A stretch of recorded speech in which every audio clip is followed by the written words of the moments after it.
dans cette contrée lointaine que j'ignore encore, là où il y a la paix sans peine, mais pas avec tout corps. Il y a une louange qui ne s'éteint avec les anges en adore. Je dois partir dans cette contrée lointaine que j'ignore encore, là où il y a la paix sans peine, mais pas avec tout corps. Il y a une louange qui ne s'éteint avec les anges en adore. Et ce jour-là, nous serons dans la joie, dans la gloire éternelle, à Jérusalem nouvelle. Et ce jour-là, nous serons dans la joie, dans la gloire éternelle, à Jérusalem nouvelle.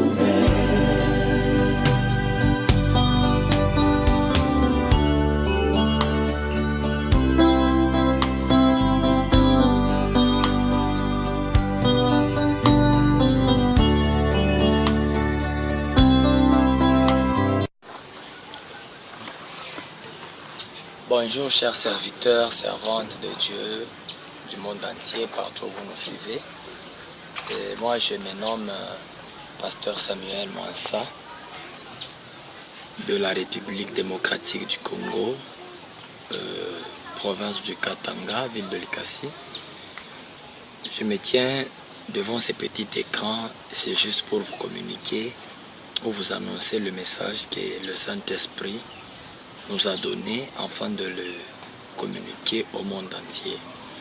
Et avant toute chose, nous disons d'abord grand merci au grand Dieu qui nous a donné cette faveur et par son Fils Jésus-Christ notre Maître. Et sans plus tarder, nous allons faire d'abord la lecture de la parole de Dieu. Le grand message, c'est: où passeras-tu ton éternité? Ton éternité, tu passeras où ton éternité? Nous avons eu la grâce de Dieu, comme Marie a eu la chance, la grâce d'enfanter Jésus-Christ. De même, nous aussi, nous avons eu la grâce de Dieu. L'Esprit de Dieu, l'ange de l'Éternel est venu nous visiter et nous a menés au séjour de mort, il nous a menés au paradis et nous a expliqué beaucoup de mystères à laquelle j'aimerais vraiment aussi partager avec vous qui me suivez partout dans le monde entier. Vraiment, j'aimerais que tu sois bien disposé aussi pour écouter ces messages et que Dieu vous bénisse. Sans plus tarder, nous allons lire la parole de Dieu dans l'évangile de Luc, chapitre 16, versets 19 à 31. Évangile de Luc, chapitre 16, à partir du 19e verset. Je lis au nom de Jésus-Christ. Il y avait un homme riche qui était vêtu de pourpre et de fin lin et qui chaque jour menait joyeuse et brillante vie. Un pauvre nommé Lazare était couché à sa porte couvert d'ulcères et désireux de se rassasier des miettes qui tombaient de la table du riche. Et même le chien venait encore lécher ses ulcères. Le pauvre mourut et il fut porté par les anges dans le sein d'Abraham. Le riche mourut aussi et il fut enseveli dans le séjour de mort. Il leva les yeux et tandis qu'il était en proie au tourment, il vit de loin Abraham et Lazare dans son sein. Il s'écria: Père Abraham, aie pitié de moi et envoie Lazare pour qu'il trempe le bout de son doigt dans l'eau et me réfléchisse la langue, car je souffre cruellement dans cette flamme. Abraham répondit: Mon enfant, souviens-toi, tu as reçu tes biens pendant ta vie et que Lazare a eu les maux pendant la sienne. Maintenant, il est ici consolé et toi tu souffres. D'ailleurs, il y a entre nous et vous un grand abîme, afin que ceux qui voudraient passer d'ici vers vous ou de là vers nous ne puissent le faire. Le riche dit, je te prie donc, Père Abraham, d'envoyer Lazare dans la maison de mon père, car j'ai 5 frères. C'est pour qu'il leur atteste ces choses, afin qu'ils ne viennent pas aussi dans ces lieux de tourment. Abraham répondit, ils ont Moïse et les prophètes qui les écoutent. Et il dit, non, Père Abraham, mais si quelqu'un de mort va vers eux, ils se repentiront. J'aimerais que vous souligniez le mot se repentir. Ils se repentiront. Et Abraham lui dit, s'ils n'écoutent pas Moïse et les prophètes, ils ne se laisseront pas persuader quand même quelqu'un de mort ressusciterait. Bien-aimé dans le Seigneur, mon message, je vous ai dit, c'est où passeras-tu ton éternité? Beaucoup de gens aujourd'hui, nous vivons par habitude, nous vivons comme si nous sommes, comme si le monde nous appartenait. Nous devons retenir une chose, l'éternité existe. Que nous le voulions ou pas, l'éternité existe. Sur ce point, tu dois retenir 2 choses. La première des choses, c'est que, premièrement, l'éternité existe. La deuxième des choses, c'est que mourir, tu mourras certainement. Maintenant, quand est-ce que l'éternité, une vie éternelle commence? Une vie éternelle commence juste au moment où l'homme rend l'âme. Juste au moment où l'homme meurt. Si quelqu'un meurt, c'est vrai, nous pleurons, nous nous lamentons, surtout si c'était un homme, quelqu'un ou une personne trop proche de nous. Mais nous, le chrétien, et vous qui suivez ces vidéos, nous sommes censés de savoir où est-ce que l'homme va s'il meurt. Où est-ce que toi aussi tu iras si tu mourais. Dans ce monde, il y a 2 types de personnes. La première personne, c'est ce qu'on appelle le juste. Les gens qui ont déjà cru en Jésus, qui ont déjà cru en Dieu. Et la deuxième personne, ce sont les incrédules. Les gens qui n'ont pas encore cru dans notre Seigneur Jésus-Christ. Maintenant, si un injuste mourait, ou injuste mourait, qu'est-ce qui se passe? Le moment où l'homme rend l'âme, son esprit qui est le souffle de Dieu, retourne à son Créateur. Exemple typique, Jésus à la croix, Jésus a dit, Père, j'ai remis mon esprit entre tes mains. Mais Jésus, son corps était enterré. C'est-à-dire, l'esprit rentre à son Créateur, le corps va retourner à la poussière, selon qu'il est écrit, tu es poussière, tu retourneras à la poussière. Maintenant, le problème c'est l'âme. L'âme au juste c'est quoi? L'âme c'est ça, la véritable personne. C'est ça moi, c'est ça vous. L'âme c'est là où il y a les pensées, l'intelligence, les désirs et tout. Cet homme intérieur là, il est écrit dans Proverbe chapitre 4. Garde ton cœur plus que toute autre chose. Le terme cœur qu'on a utilisé c'est l'âme. Garde ton âme plus que toute autre chose. Car c'est de là que vient la source de tout le mot. Alors, quand l'homme rend l'âme, c'est-à-dire il meurt, s'il était injuste, son âme part au paradis. Mais s'il était un injuste, son âme part au séjour de mort. Directement au séjour de mort. Maintenant, avant que Jésus ne vienne, il s'est passé une chose. Comme nos pères Abraham, Isaac et le sang de l'Ancien Testament. Quand ils mouraient, ils partaient tous au séjour de mort parce que le paradis n'était pas. Ils partaient tous au séjour de mort. Maintenant, au séjour de mort, il y avait deux parties. Il y avait un endroit des justes et un endroit des injustes.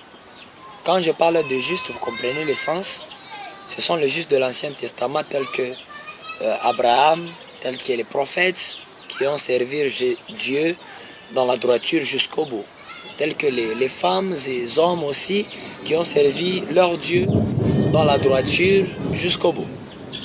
Ils partaient dans un endroit du repos, mais au séjour de mort. Le séjour de mort, c'est ce qu'on appelle Hadès en grec et on appelle Sheol en hébreu. Maintenant, les injustes allaient directement dans le tourment. Le tourment commençait déjà le jour où l'homme meurt.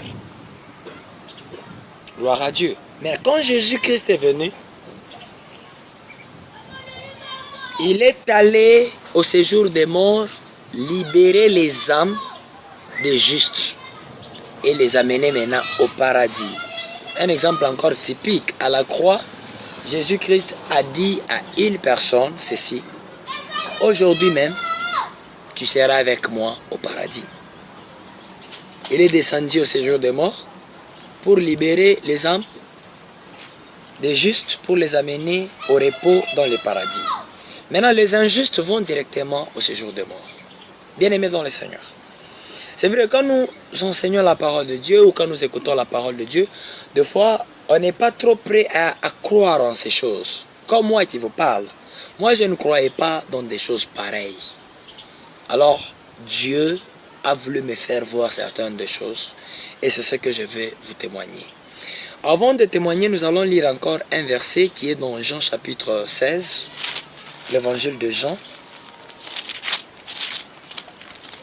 Chapitre 16. Là, c'est Jésus-Christ qui dit à ses disciples, à partir du verset 12, écoutez ce que la Bible dit. Jésus dit, j'ai encore beaucoup de choses à vous dire, mais vous ne pouvez le porter maintenant. Quand le consolateur sera venu, l'Esprit de vérité, il vous conduira dans toute la vérité, car il ne parlera pas de lui-même, mais il dira tout ce qu'il aura entendu et vous annoncera les choses à venir. Jésus voulait dire quoi? Jésus voulait dire, quand le consolateur, le Saint-Esprit viendra, il ne parlera plus de lui-même. Il prendra ce qui est en Jésus et il nous annoncera des choses à venir. Je vous ai dit que moi je ne croyais pas beaucoup sur les mystères, l'au-delà, je ne croyais pas en ça. Mais quand le Saint-Esprit, Jésus-Christ a envoyé son ange pour me prendre moi-même et aller me faire montrer le séjour de mort, j'ai cru, et c'est la raison pour laquelle je me tiens devant ces caméras pour vous annoncer aussi ces messages. Qu'est-ce qui s'était passé? Un bon jour comme ça, j'étais endormi. J'ai vu une personne qui m'appelait par mon nom, comme il appelait aussi Samuel dans la Bible par son nom. Dieu nous connaît par nos propres noms, Dieu te connaît aussi par ton nom. Il m'a appelé, je me suis réveillé, j'ai constaté une chose, juste en me réveillant, j'ai vu que j'ai laissé mon corps au lit. J'ai quitté mon propre corps. Et il m'a appelé, me dit, Samuel, connais-tu le séjour de mort? Je lui ai dit, nous en prêchons beaucoup, mais nous ignorons ce que c'est. Il me dira, ok, viens, je vais te montrer le séjour de mort. Nous avions quitté, on marchait avec l'ange, j'étais un esprit. Et j'ai constaté que j'étais à mesure de voir même au-delà du mur. J'étais à mesure de voir, tel que l'ange voit.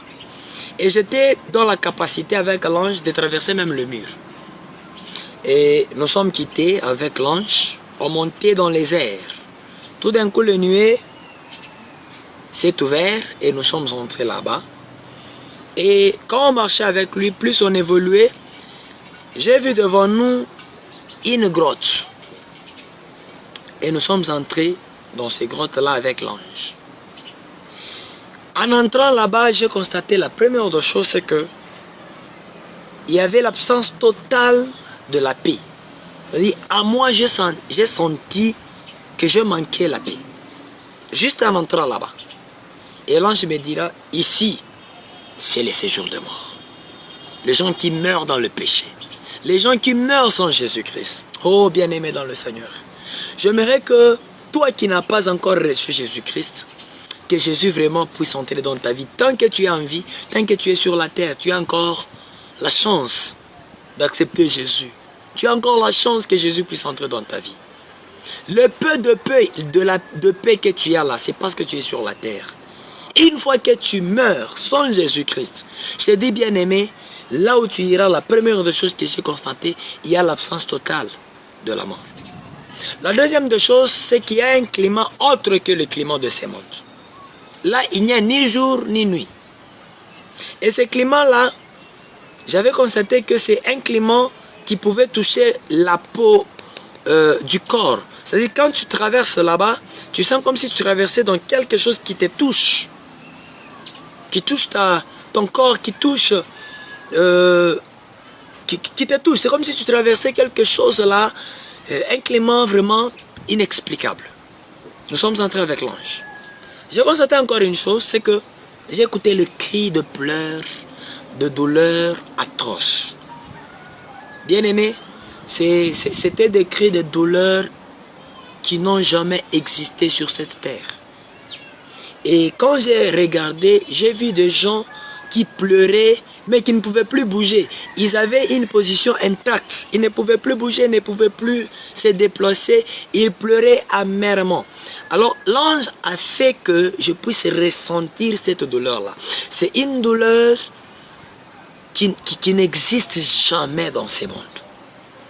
Et j'ai vu les gens qui pleuraient amèrement, qui se lamentaient, mais qui ne pouvaient plus bouger, et qui manquaient la paix, une soif impossible qui existait dans cet endroit-là. Et l'ange me dit, Samuel, tu as vu? J'ai dit, oui, je vis. Il me dit, c'est ça le séjour des morts, et c'est le premier niveau du séjour des morts. J'ai dit, waouh! Premier niveau, avec ce type de souffrance que je ressens. Il me dit, oui, il y a d'autres niveaux. Est-ce qu'on peut évoluer? J'ai répondu à l'ange, je lui ai dit, non, qu'on n'évolue pas. Il me dit, pourquoi? J'ai dit, le premier niveau que je viens de voir de mes propres yeux, c'est une douleur atroce. C'est une douleur inexplicable. C'est une douleur bien-aimée dans le Seigneur. C'est une douleur sans fin.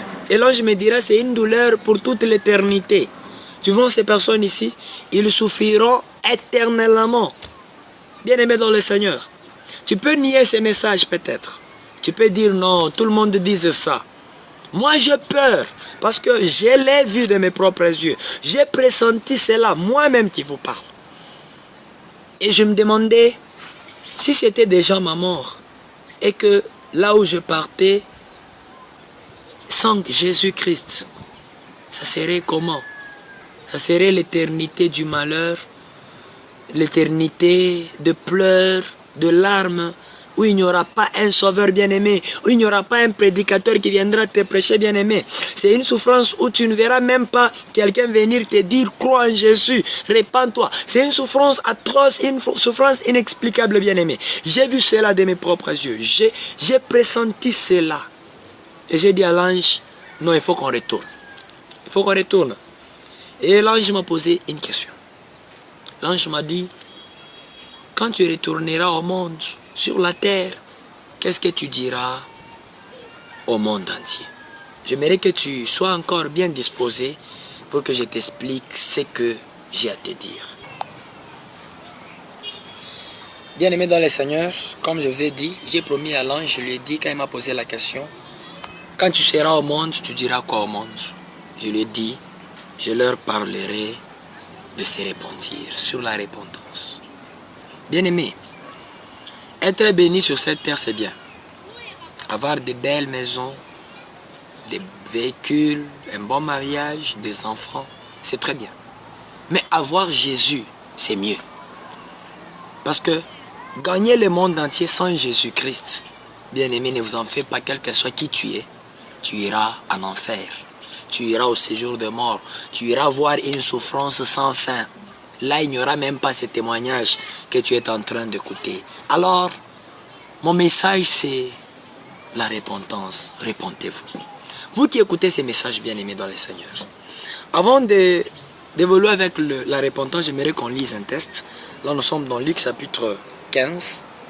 C'est l'histoire de l'enfant prodigue. Le parabole que Jésus a dit sur l'enfant prodigue, Luc chapitre 15 à partir du verset 11. Nous lisons au nom de Jésus-Christ. Il dit encore, un homme avait 2 fils. Le plus jeune dit à son père, mon père, donne-moi la part de bien qui doit me revenir. Et le père leur partagea son bien. Peu de jours après, le plus jeune fils, ayant tout ramassé, partit pour un pays éloigné où il dissipa son bien en vivant dans la débauche.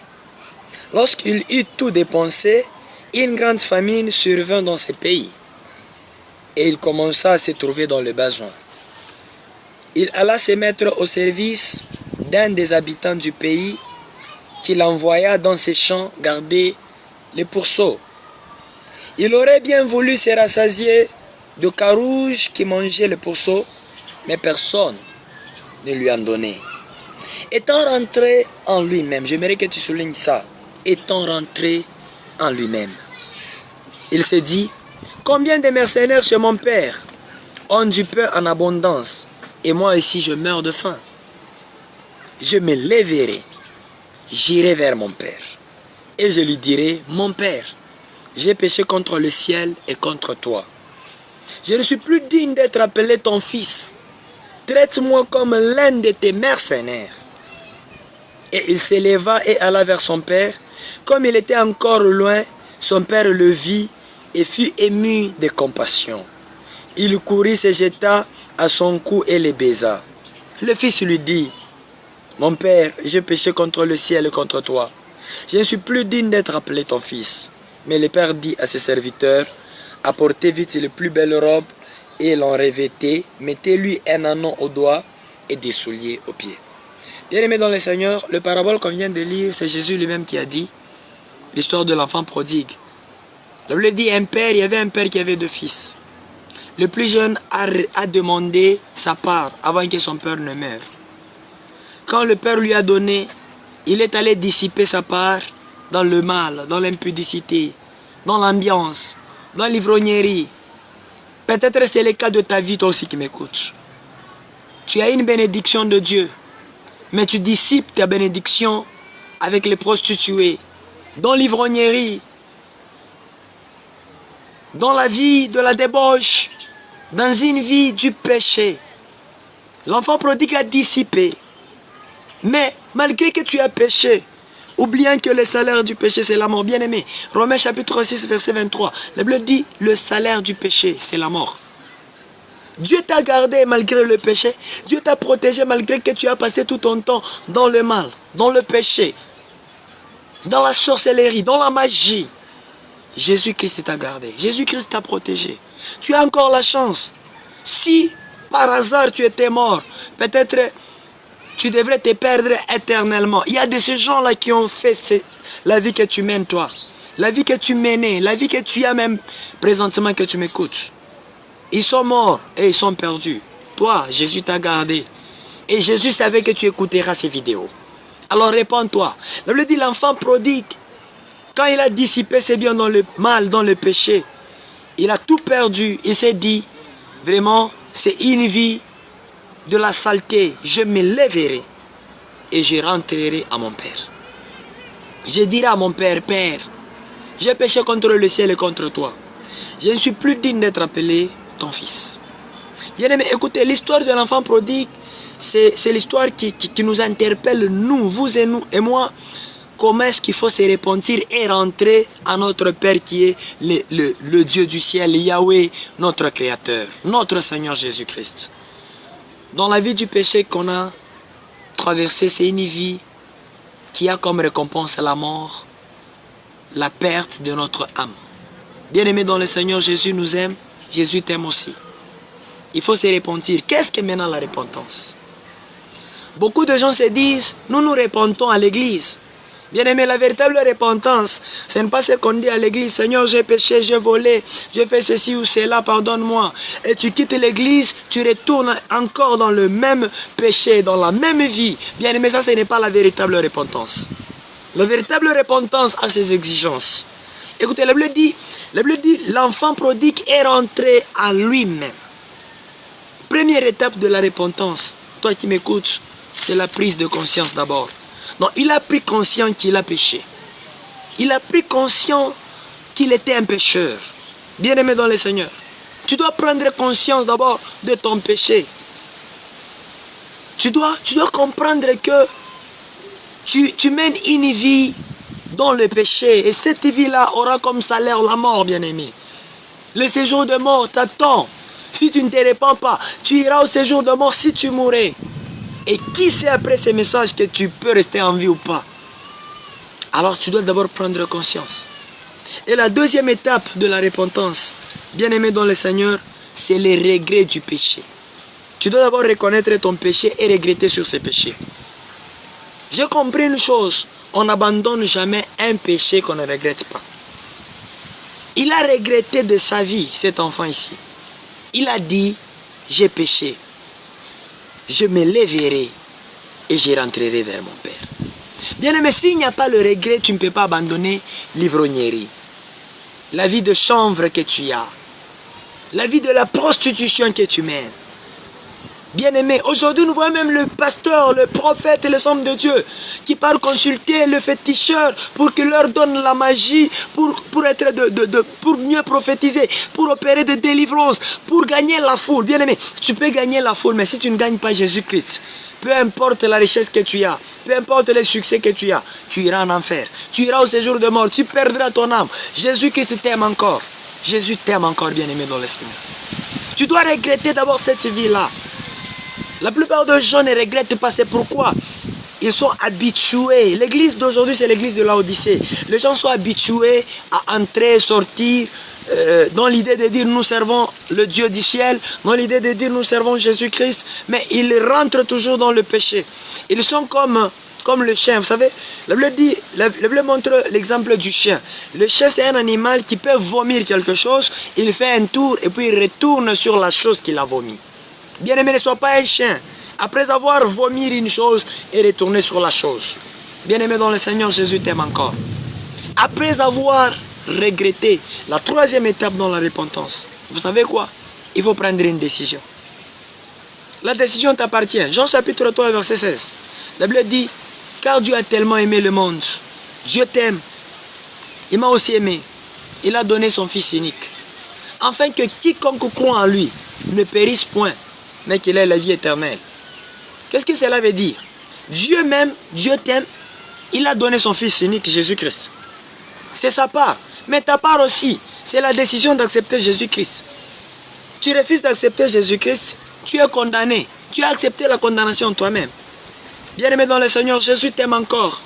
Il fait appel à toi. Tu dois prendre une décision d'abandonner cette vie que tu as, d'abandonner cette vie que tu mènes, d'abandonner les amis qui te conduisent toujours dans le péché. Bien-aimé dans le Seigneur, le salaire du péché, je le répète encore, c'est la mort. Mais le don gratuit de Dieu, c'est la vie en Jésus-Christ. Soulignez bien en Jésus parce qu'il n'y a pas de vie en dehors de Jésus-Christ, bien-aimé. Il n'y a qu'en Jésus-Christ où il y a la vie éternelle. Tu dois prendre une décision d'accepter Jésus-Christ dans ta vie. Depuis que tu menais cette vie d'ambiance, tu as gagné quoi? Depuis que tu menais cette vie que tu as gagné quoi? Bien-aimé dans le Seigneur, je vous ai dit, tu peux gagner le monde entier sans Jésus. Tu mourras un jour et tu iras en enfer.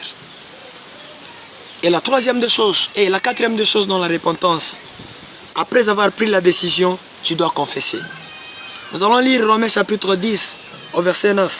Tu dois comprendre ce que c'est la confession. Romains chapitre 10, au verset 9. Écoutez ce que la Bible dit. Si tu confesses de ta bouche le Seigneur Jésus, et si tu crois dans ton cœur que Dieu l'a ressuscité de mort, tu seras sauvé. Bien-aimé, si tu confesses de ta bouche, confesser de sa bouche, c'est accepter Jésus-Christ comme Seigneur et Sauveur. Waouh! J'aimerais bien expliquer sur ça.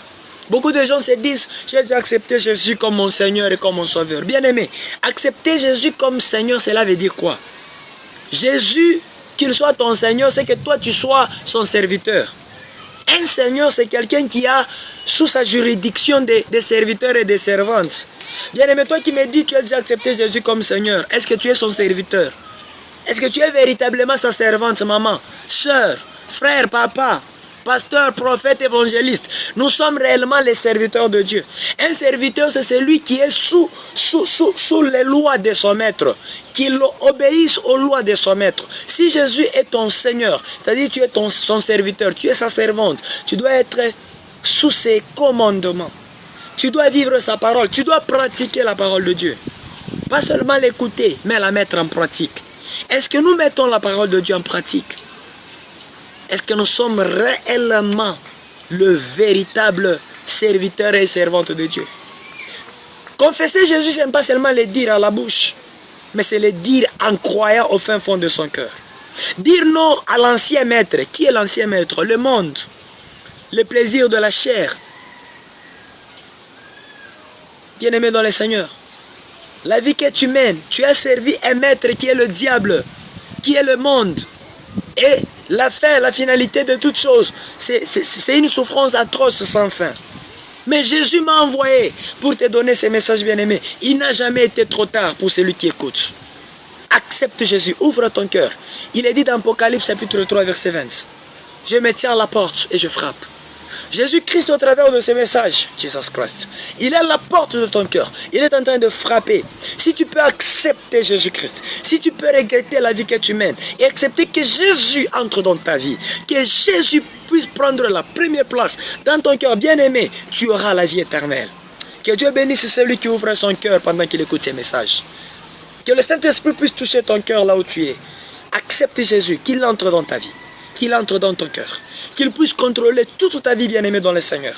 Si tu peux le confesser et croire dans ton cœur que Dieu a ressuscité Jésus de mort, bien-aimé, tu seras sauvé. Si tu peux dire non à l'ancienne vie, si tu peux dire non à l'ivrognerie, à la sorcellerie, à la magie, bien-aimé dans le Seigneur, mourir tu mourras certainement, mais tu as l'occasion de te repentir, tu as l'occasion de revenir à Jésus. L'enfant prodigue a dit, je me lèverai et je rentrerai vers mon Père. C'est ta décision de rentrer à Dieu. Prends une bonne décision là où tu es. Ne fais pas comme Judas. Judas, le disciple de Jésus. Le bleu dit, il a reconnu qu'il a vendu Jésus. Il a reconnu, bien-aimé. Il a même regretté. Pour preuve, il a pris la somme qu'on lui a donnée. Il est allé remettre cela. Mais écoutez la décision de Judas. Il est allé se pendre pour aller en enfer encore. Mais soyez comme Pierre. Il a reconnu d'avoir renié Jésus-Christ. Il a regretté. Mais il a pris une décision de rentrer vers les disciples, vers le sien. Bien-aimé dans le Seigneur. Peut-être tu as déjà abandonné ton église parce que ton pasteur te prêche le message de la repentance. Retourne. C'est le choix que tu as fait, la décision que tu as fait. Ce n'est pas une bonne décision, bien-aimé dans le Seigneur. Jésus-Christ t'aime encore. Confesse de ta bouche. Jésus est là pour toi. Il m'a envoyé juste pour toi. Pour te dire que si tu peux ouvrir ton cœur. L'enfant prodigue est rentré à son Père. Jésus ne rejette pas ceux qui viennent à lui. Il est dit dans Ézéchiel, ce que je désire, dit l'Éternel, ce n'est pas que le méchant meure, c'est qu'ils changent leur conduite et qu'ils vivent. Bien-aimé, la repentance, c'est aussi changer ta vie, quitter l'ancienne vie et chercher le chemin de la vie qui est Jésus-Christ, notre Maître. Es-tu prêt pour faire cette prière, cette déclaration avec moi? Es-tu prêt?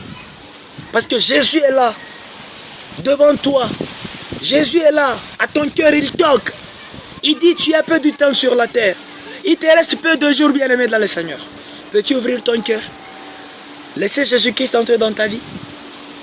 Si tu ratais cette chance, bien-aimé dans le Seigneur, tu peux mourir aujourd'hui. Tu peux mourir demain.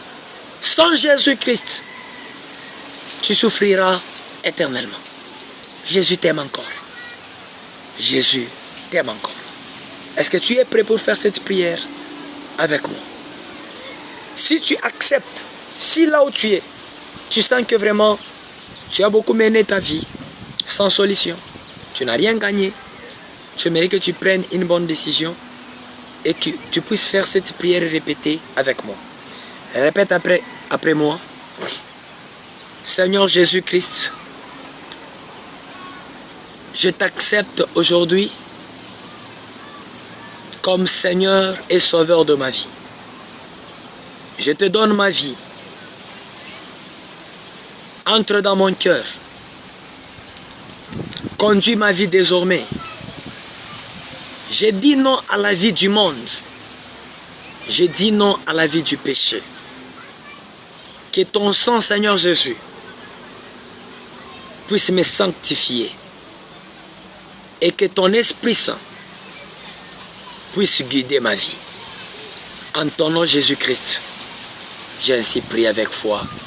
Amen. Bien-aimé dans le Seigneur, crois que Jésus est entré dans ta vie. Si tu as fait cette prière avec moi, avec un cœur sincère, sache que la vie éternelle est disponible pour toi. À la prochaine occasion pour écouter encore le témoignage sur le paradis. Que Dieu vous bénisse. Pour terminer, bien-aimés dans le Seigneur, j'aimerais laisser mon contact.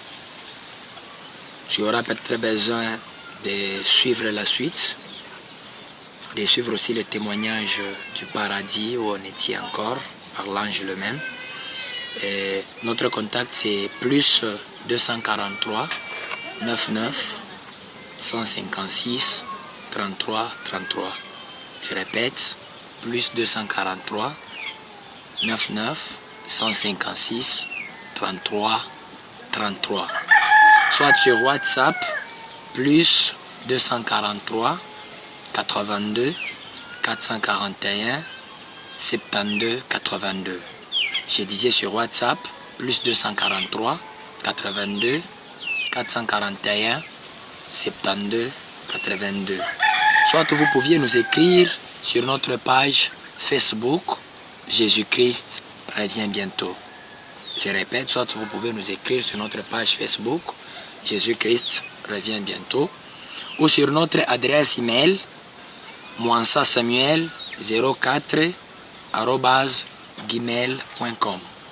Je répète, adresse email moinsa4@gmail.com ou étoile brillante du matin likasi@gmail.com. Je répète, étoile brillante du matin likasi@gmail.com. Merci beaucoup. Que Dieu vous bénisse.